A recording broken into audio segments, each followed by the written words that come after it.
नमस्कार दोस्तों, स्वागत है आपका अपने डेली अपडेट्स यूट्यूब चैनल पर। हम बात करेंगे तमाम भर्तियों की लेटेस्ट अपडेट को लेकर, जो कि आपकी पढ़ाई एवं परीक्षा से संबंधित होंगी। इसलिए वीडियो को जल्दी से लाइक करें, शेयर करें, सब्सक्राइब करें, जिससे आप सभी को इसी प्रकार की सटीक जानकारी लगातार मेरे वीडियो के माध्यम से प्राप्त होती रहेंगी। तो देख लेते हैं आज की महत्वपूर्ण ताज़ा खबरें। आज की सबसे महत्वपूर्ण खबर शिक्षा चयन बोर्ड से है। टीजीटी पीजीटी के 182 चयनितों का हुआ समायोजन। जैसा कि कल रात में मैंने वीडियो बना के बता दिया था कि टीजीटी पीजीटी 2021 के जो विद्यार्थी हैं उनका समायोजन हो चुका है, तो आज के अखबार पत्रों में वो खबर दी गई है। तो देखते हैं पूरी खबर।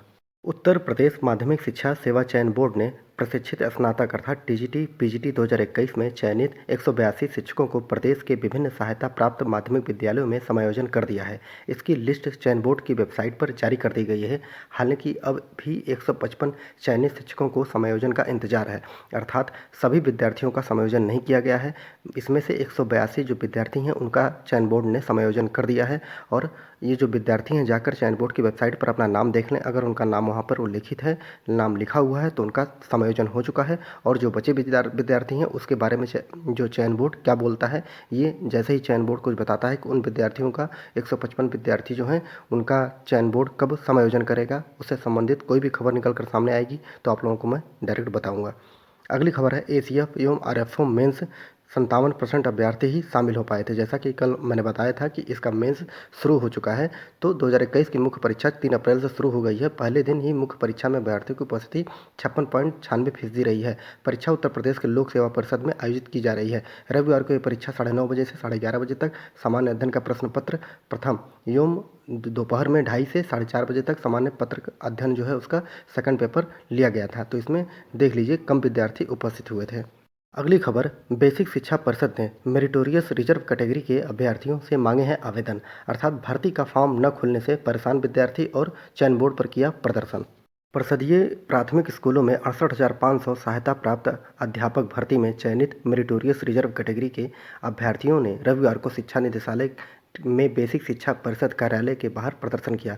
मनपसंद जिला आवंटन के लिए ऑनलाइन आवेदन में गड़बड़ी से अभ्यर्थी नाराज थे। उनका कहना था कि सचिव की ओर से जारी गाइडलाइन में याचिकाओं से आवेदन मांगे गए हैं, लेकिन 68,500 भर्ती के जिस आवेदन पर विकल्प देना है वो नहीं खुल रहा है। कार्यालय में कोई संतोषजनक जवाब नहीं दिया गया है। तो अर्थात इनसे आवेदन मांगे गए थे और ये मामला था 68,500 शिक्षक भर्ती से, क्योंकि इनका नंबर अधिक था और इनकी मेरिट सूची में इनका स्थान भी था, लेकिन इनको मनपसंद कॉलेज स्कूल नहीं दिया गया था। तो मनपसंद स्कूल नहीं दिया गया था, जिसके कारण ही जो चयन बोर्ड था उसने इनके लिए आवेदन खोल दिया था 4 तारीख तक कि आप लोगों का आवेदन जो होगा 4 तारीख तक आप लोग आवेदन कर सकते हैं। और आप जो जिला चाहेंगे जहां पर आप लोग अपना ट्रांसफ़र करवाना चाहते हैं वहां पर आप लोग अपना ट्रांसफ़र करवा सकते हैं। लेकिन जिस साइट से आवेदन करना था वो साइट ही नहीं खुली। अब विद्यार्थी परेशान हैं, क्योंकि 4 तारीख तक डेट दी गई थी, लेकिन अब एक दिन और बढ़ा दी गई है, 5 तारीख की डेट कर दी गई है। तो देखते हैं कि ये 5 तारीख तक इसकी साइट खुलती है कि नहीं खुलती है। अगर खुलती है तो विद्यार्थी जो हैं, जो भी अपना गृह जनपद या जो भी अपने गृह जनपद के बगल का जिला चाहते हैं वो जाकर अपना फॉर्म फिलअप कर देंगे। अगली खबर है पॉलिटेक्निक से। तो पॉलिटेक्निक संस्थाओं में घटेंगी सीटें, पत्र लिखा गया। अर्थात पॉलिटेक्निक संस्थाओं में प्रवेश क्षमता के मुकाबले शिक्षकों की संख्या काफ़ी कम हो गई है। इस बार अखिल भारतीय तकनीकी परिषद संस्थानों में घटाने की जो सीटें हैं वो घटाने की तैयारी कर रहा है और शासन को भी पत्र भेज दिया है। अर्थात आप लोग देख रहे हैं लगातार पॉलिटेक्निक में टीचरों की संख्या कम हो रही है, और जिसके कारण टीचर कम हो रहे हैं तो विद्यार्थियों की संख्या भी लगातार कम होती जा रही है। वहाँ पर पॉलिटेक्निक में एडमिशन बहुत ही कम विद्यार्थी ले रहे हैं, जिस कारण जो है, और अगर विद्यार्थी एडमिशन भी ले रहे हैं तो वहाँ पर पढ़ाने वाले जो शिक्षक हैं वो कम हैं, जिससे कि विद्यार्थियों की पढ़ाई जो है लगातार प्रभावित हो रही है। और शासन को कितनी बार मैंने वीडियो बनाकर बता दिया है आप लोगों को कितनी बार कि शासन को पॉलिटेक्निक के में जो शिक्षक हैं उनकी भर्ती के लिए लगातार शासन को पत्र लिखा जा रहा है, लेकिन कोई भी महत्व नहीं दिया जा रहा है शासन की तरफ से कि पॉलिटेक्निक के जो विद्यार्थी हैं वहाँ पर टीचरों की संख्या कम है, तो वहाँ पर जल्दी से जल्दी टीचरों की भर्ती करके उनको पढ़ाने के लिए वहाँ पर भेजा जाए। लेकिन अभी तक देखा जाए तो पॉलिटेक्निक के अगर आप लोग देखेंगे तो कम से कम 50% तो एडॉक पे पढ़ाए जा रहे हैं। बाहर से शिक्षक लाकर किसी प्रकार बच्चों की जो है पढ़ाई वहाँ पर की जा रही है। तो सरकार को इस बात पर ध्यान देना चाहिए कि शिक्षकों की कमी से वहाँ जो है प्रमुख समस्या बनी हुई है, और नए सत्र से पहले ही साफ हो जाएगी तस्वीर। अर्थात नए सत्र से पहले ही पता चल जाएगा कि वहाँ पर शिक्षक अगर भर्ती कर देते हैं तो छात्रों की जो पढ़ाई है वो प्रभावित नहीं होगी। तो सरकार को इस बारे में जल्दी से जल्दी सोचना चाहिए। अगली खबर है UP board high school inter की परीक्षा के बारे में है। जैसा कि आप सभी को पता है कि इंटर का जो इंग्लिश का पेपर था वो आउट करा दिया गया था, लेकिन उसके बाद जो पेपर हो रहे हैं लगातार जो सरकार है उसमें कड़ाई के साथ इसका पालन कर रही है कि पेपर आउट ना हो जाए।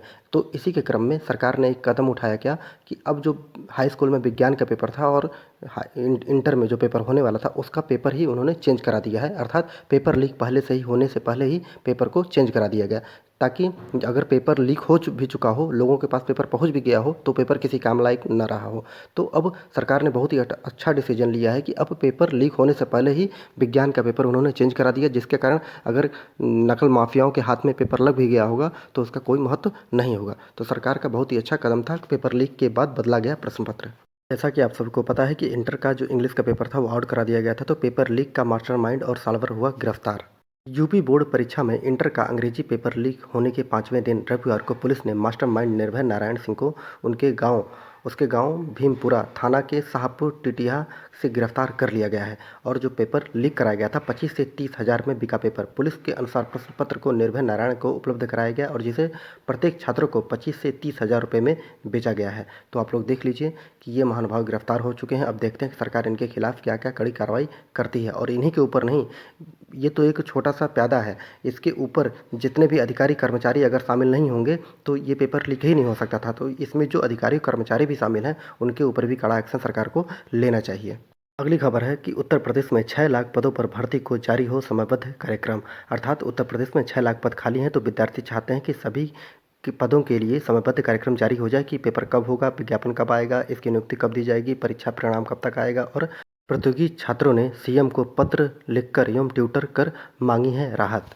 क्योंकि छात्र चाहते हैं कि प्रदेश सरकार ने जिस तरह से 100 दिनों में 10,000 सरकारी नौकरी देने का वादा किया है, उसी तरह से प्रदेश के विभिन्न विभागों में रिक्त पदों को तकरीबन 6 लाख पदों पर भर्ती के लिए समयबद्ध कार्यक्रम जारी किया जाए। और ये जो है मांग जो है युवा मंच के अध्यक्ष अनिल सिंह द्वारा लगातार किया जा रहा है। जैसा कि आप सभी को पता है कि चुनाव से पहले ही अनिल सिंह ने ये आवाज़ उठाई थी कि प्रदेश में 6 लाख पद खाली हैं और 6 लाख पदों को जल्दी से जल्दी भरने का जो है सरकार काम करे, लेकिन ऐसा कुछ नहीं हुआ है। लेकिन अब चुनाव बीत चुका है, अब अनिल सिंह जो है वो अब तैयार हो चुके हैं और सरकार से लगातार मांग कर रहे हैं अपने साथियों के साथ कि 6 लाख जो पद हैं उसके लिए विज्ञापन निकाला जाए और समय कार्यक्रम जारी कर दिया जाए। और कार्यक्रम जारी होने के बाद ये बता दिया जाए कि कब तक पेपर होगा और कब तक इसकी परीक्षाएं ली जाएंगी और कब तक नियुक्ति पत्र प्रदान किए जाएंगे, और बता भी दिया है कि किस क्षेत्र में किस विभाग में कितने पद खाली हैं। तो सरकार को इस बारे में सोचना चाहिए, क्योंकि 6 लाख पद कम नहीं होते हैं। अगर 6 लाख पदों का भर्ती निकाल दिया जाए तो बहुत सारी बेरोजगारी उत्तर प्रदेश से समाप्त हो सकती है।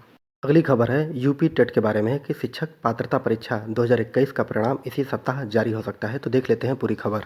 उत्तर प्रदेश शिक्षक पात्रता परीक्षा का परिणाम इसी सप्ताह घोषित होगा। बेसिक शिक्षा मंत्री संदीप सिंह के कार्यभार ग्रहण करने के साथ ही परीक्षा नियामक प्राधिकारी कार्यालय की ओर से एक प्रस्ताव भेजा जा चुका है और संशोधन उत्तर कुंजी एवं परिणाम इसी हफ्ते आने की उम्मीद थी।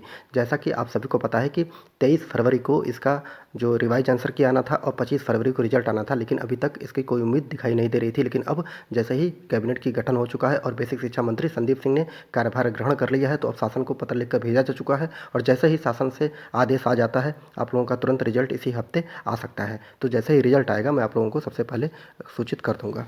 अगली खबर है उत्तर प्रदेश असिस्टेंट प्रोफेसर के 1600 पदों पर संकट गहरा रहा है और जनशक्ति निर्धारण में छात्रों की संख्या कम होने से पदों की संख्या भी प्रभावित हो रही है। अर्थात शासन ने अब मूड बना लिया है कि 1600 पद जो है वो कम कर दिए जाएंगे, क्योंकि छात्र नहीं आ रहे हैं तो शिक्षक और छात्र अनुपात कम हो रहा है। इस कारण 1600 पदों पर अब संकट मंडराने लगा है। प्रदेश के अशासकीय सहायता प्राप्त महाविद्यालयों में असिस्टेंट प्रोफेसर के तकरीबन 1600 पदों पर संकट मंडरा रहा है और भर्ती फंस गई है। जनशक्ति निर्धारण के साथ इन पदों पर भर्ती की संस्तुति नहीं की गई है और कॉलेजों में छात्रों की संख्या कम होने के कारण असिस्टेंट प्रोफेसर के पदों की संख्या भी प्रभावित हो रही है। उच्च शिक्षा निदेशालय ने शासन से पूछा है कि इन पदों को समाप्त करना है या भर्ती होनी है। शासन की ओर से अब तक कोई जवाब नहीं दिया गया है और स्थिति स्पष्ट होने पर इन 1600 पदों पर भर्ती की प्रक्रिया फंसी रहेगी। अर्थात आप सभी को पता है कि अब सरकार जो है कई सारे पदों को धीरे धीरे खत्म कर रही है विद्यार्थी और टीचर का बहाना लेकर। जैसा कि आप सभी को पता है कि उत्तर प्रदेश में यूपी टीजीटी पीजीटी 40,000 विज्ञापन 2021 का आया हुआ था, लेकिन यहाँ पर उन्होंने पूरे पदों को समाप्त कर दिया गया, हटाया नहीं गया, बल्कि अधियाचन आ गया था 40,000 का, लेकिन जो विज्ञापन था वो 15,000 पदों के लिए जारी किया गया था और सभी पद को अगले विज्ञापन के लिए नहीं बल्कि उस पदों को ही खत्म कर दिया गया था विद्यार्थी और टीचर के अनुपात को लेकर। तो इस प्रकार अब यहाँ पर 1600 पदों पर जो है संकट के बादल जो है मंडरा रहे हैं कि ये 1600 पद अब समाप्त किए जाएंगे या उनके लिए भर्ती की जाएगी। तो अब ये मान के चलिए कि 1600 पद सरकार जो है वो अब किसी भी तरह से इसको समाप्त करने की मूड में है। आप लोग देखिएगा जल्द ही ये खबर आएगी कि सरकार ने 1600 पदों को कर दिया है समाप्त। अब इससे संबंधित कोई भी भर्ती नहीं की जाएगी। अब जो भी होगा खबर के माध्यम से आपको लगातार मैं बताता रहूँगा। अगली खबर नीट यूजी से है। खाली सीटों पर दाखिले के लिए अंतिम परिणाम आज, अर्थात नीट यूजी 9 अप्रैल तक दाखिल का अवसर दिया गया है। देश भर में मेडिकल कॉलेज में दाखिले के लिए सोमवार को अंतिम परिणाम जारी किया जाएगा और परिणाम जारी होने के बाद छात्रों को 5 से 9 अप्रैल तक संबंधित कॉलेजों में रिपोर्ट करनी होगी और मेडिकल कॉलेजों में दाखिले के लिए यह अंतिम अवसर होगा। तो आप सभी लोगों को यह पता होना चाहिए कि 9 अप्रैल तक आप लोग जल्दी से जल्दी जाकर अपना एडमिशन ले लीजिए, क्योंकि 9 अप्रैल आप लोगों की लास्ट डेट है।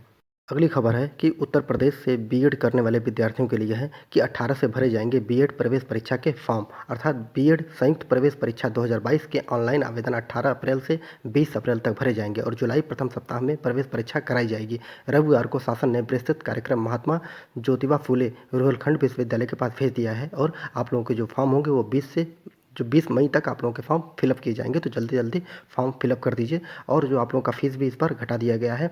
इस बार उत्तर प्रदेश में जो बीएड संस्था करवाएगी वो महात्मा फूले रोहिलखंड विश्वविद्यालय के द्वारा करवाया जाएगा।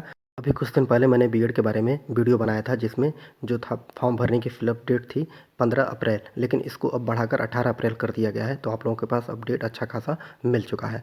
आज की पूरी खबरें समाप्त होती हैं। अगर आप लोगों को वीडियो अच्छा लगा हो तो वीडियो को लाइक शेयर सब्सक्राइब जरूर करें, क्योंकि इसी प्रकार की सटीक जानकारी मेरे वीडियो के माध्यम से आप सभी को लगातार प्राप्त होते रहेंगी। पूरा वीडियो देखने के लिए बहुत बहुत धन्यवाद।